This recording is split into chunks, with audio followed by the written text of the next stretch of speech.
10 things to remember. You will make mistakes. Do your best to correct them and move on. Um, Man, I could do a whole workshop on precarity. Right. And I actually, well, years ago, was preparing one on precarity for the Young Eco-Socialists, right? But we're going to make mistakes, right? And one of the big problems that we face in organizing is that people expect a completely plotted out solution. Mhm. And it's not possible to give one, right? There's so many variables. There's so many things we'll take step forwards and 2-step backs and 5-step forwards, right? So you can't get, you will make mistakes. You'll lose on things, right? You'll try to get things and you'll fail. Learn from it, internalize it and move on. Assume nothing. Follow through on everything. Check and double check. Um, one that with that deep canvassing, make sure you're assuming nothing, right? Because 50% of Republicans support Medicare for all. Mhm. Right? Just because you see the Republican sign in their yard doesn't mean that they're not with you on an issue. And so, uh, Illinois just had their first Green mayor elected, and mayor are nonpartisan races, but he's a long time Green. Elected in his name's Peter Schwartzman, and he was elected in Galesville, Illinois, where he's been on the city council for about 10 years and is a college professor. And he was because it's nonpartisan, he was endorsed by some local Democrat groups as well, and they gave him access to the Green Party's or to the Democratic Party's databases, and they started printing him walk lists. And what he realized was he was skipping most houses because the Democrats only knock the door of Democrats. They don't knock the door of non-voters, and they don't knock the doors of Republicans. Right? They only knocked the doors of Democrats. And so he threw the lists out and knocked every door. Mm-hmm. And so I think that's especially with the deep canvassing, assuming nothing is really important. Because if you go in with assumptions, it's going to be hard to make the connections that unify. Make decisions, don't agonize and wait for a perfect solution. Can't let the perfect be the enemy of the good. It's a learning process and a growing process, and that means it will be imperfect. Campaigning is a social process. People like to be asked for help and thanked for help. Make sure that you're appreciating people, and make sure you're giving people the opportunity. It was asked earlier about how do we move someone from an activist to an organizer, and I didn't think about it then. But the first way you do that is to make it possible, is to give them the opportunity to do it, right? So if you never ask, then you won't know that you've got a great organizer waiting to be unleashed. In small races, the personal will usually dominate. Issues matter more as the size of the campaign grows. The campaign that keeps on the offensive without being offensive will usually win. Especially as Greens, we can't get derailed with some of this, especially on higher level campaigns. Mm-hmm. Can't let them derail you from your message every time the Democrat says that a vote for you is a vote for the Republican. Right. Continue on saying why a vote for you is a vote for you and why it's different from the vote from the Democrat. Maybe how the vote for the Democrat is actually way more similar to the vote for the Republican than it is for the Green. All politics is local. Translate issues into local terms. We've covered this a few times. Right? What the climate crisis looks like is different in every community. How it manifests itself is different in every community. One campaign does not make or break a movement. A losing campaign can provide the basis for a winning one next time. Success can have a lot of forms. And there are times when the best campaign operation in the world will have poor results. Largely because of external factors, right? And external factors were a major part of the 2020 election, federally, with the anybody but Trump, really amplified. Plus, they learned in 2016 when they tried to elevate Jill and Ajamu and then knock them down, that didn't work. So in 2020, we saw a complete blackout, right? Blackout worse than we'd ever really seen for most of the time. So And a lot of times there are things out of your control that can, harm your campaign. The 2020 campaign was the most successful campaign in green history based on dollars per vote, right? It was a very effective and efficient campaign, but there were some big time external factors that suppressed us. Um, Campaigns should be fun, look out for each other, and avoid burnout. When I was a member of the Socialist Party of the United States and we had our local chair started every meeting with a check-in, like, how are you doing? And the rule was Chris can't say fine. There was a specific rule for me because they'd get to me and I'd go fine, because I don't talk about feelings. I'm a political organizer, so I'm already pretty much 24/7 overwhelmed and overworked and overextended, and they made me say it every week, right? They wouldn't let me just pass it on.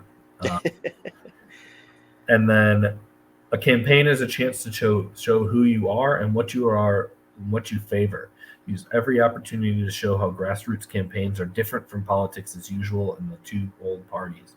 It's super important for Greens that we work to change the political culture in this country to thinking of votes as something for something.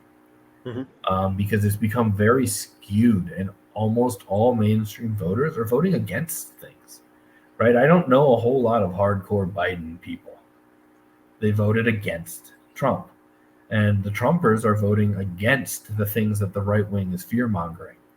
I don't believe, I grew up in a rural area, and while, real vicious racism is obviously a real thing, and, general racism is also obviously very a real thing, these people of, rural voters, red voters, have largely been abandoned by everyone but the Republicans, right? They're suffering from a poor economy, from climate crisis. Jobs are going away. They don't have access to healthcare or public transportation or anything like that, right?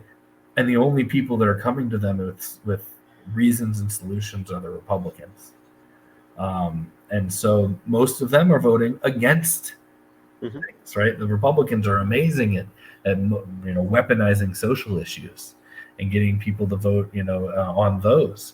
But in our country, we no longer see the vote as something you cast for things you are in favor of. Democrats have given up on getting the things that they support from the Democratic Party, and they're voting against the Republicans, and the Republicans are voting against boogeyman social issues. They're coming for your guns when no Democrat in my lifetime's come for the guns, right? But it comes up every time. So, this is really important that we are going out and pushing positive campaigns that are, this is what we stand for. And when they say a vote for Green is a vote for the Republican, you say, no, it's not. It's a vote for a Green New Deal, which you don't support. It's a vote for Medicare for All, which you don't support. It's a vote for peace, which you don't support, right?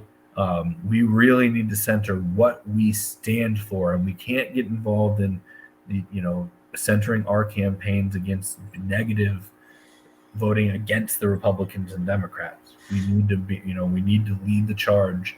And, there's all kinds of democracy reforms that need to happen in this country, but we need a political culture reform too, that doesn't come from changing laws, right?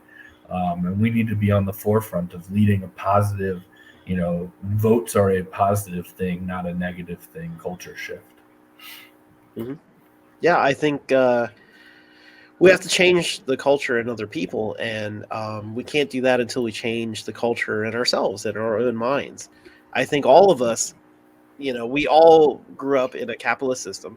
I think most of us probably came from families that were entrenched in one of the two old parties. And we've kind of had to learn how to get out, learn how to organize ourselves. And we have to keep that in mind, I think, when we're talking with other folks, that you assume nothing, that they might actually agree with you on most of your politics, despite the Trump sign in their yard, despite the Republican sign, despite, whatever's there. There were a lot of people in my neighborhood that I talked to, for example, who thought Trump was ridiculous, but they decided to vote for him because they felt like he was the lesser evil. That's always the thing that gets left out, that I feel like a lot of Democratic people assume that the Democrat is the lesser evil, right? Republicans are horrible, so you should vote Democrats. But the thing is, a lot of people vote Republican for the same reason. They feel like the Democrats are the greater evil for various reasons. It could be culture wars over guns or something like that, but just, corruption in general, because the both of those parties take big corporate donor money. They're both, they both are essentially sold out to the ruling class. So both sides are not really wrong. The problem is that they think there's only two sides.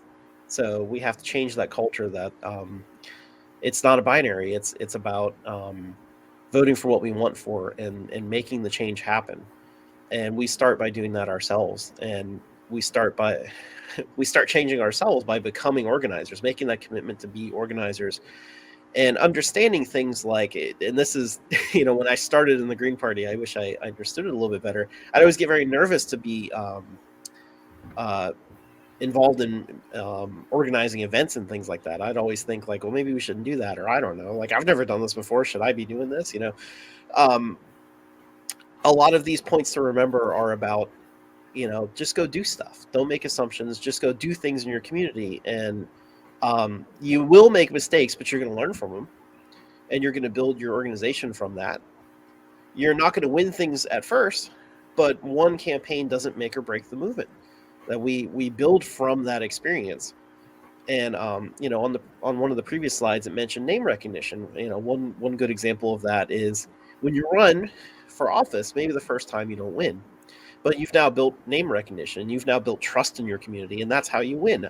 I think somebody had mentioned, I don't remember if it was you, Chris, or someone else, but there was some analysis of like Green Party candidates, and it was something like Greens win a lot at the local levels, so we need more people to run at local levels, especially. But even the slightly bigger offices for like mayor or like state representative or something like that, it turned out that the people that historically won those were the people who ran 2 or 3 times, because they built that name recognition, they built that community trust, they built the relationships, and then by the second or third time that they ran for office, they could easily win because people knew who they were, knew who they stood for, and they won all those votes.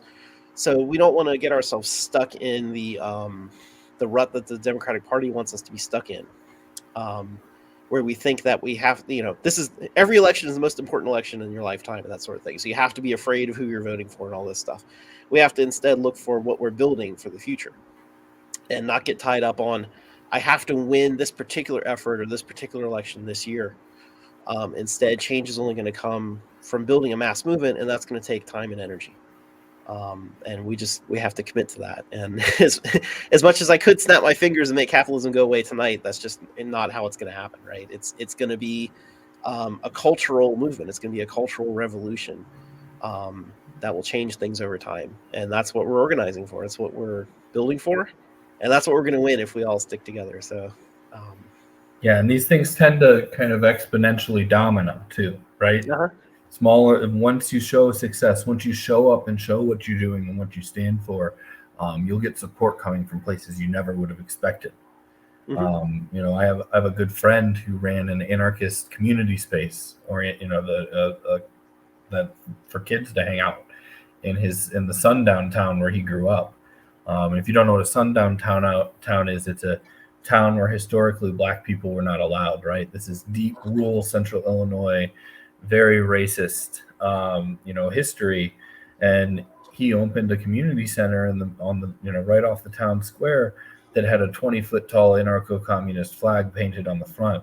It had Black Lives Matter signs in the window. It was shot at on on multiple occasions. Wow. But Republicans walked in and handed him cash. He had a libertarian lawyer walk in one day, and he walked in and he said, "I hate everything that you stand for politically, but you're the only one in this town doing anything for the kids." And he gave him $500, right? And it was because he, it's not running for office or anything, but it's because he showed up and he started putting skin in for the community, and people who disagreed with him politically supported him, and supported the work that he did because it was important.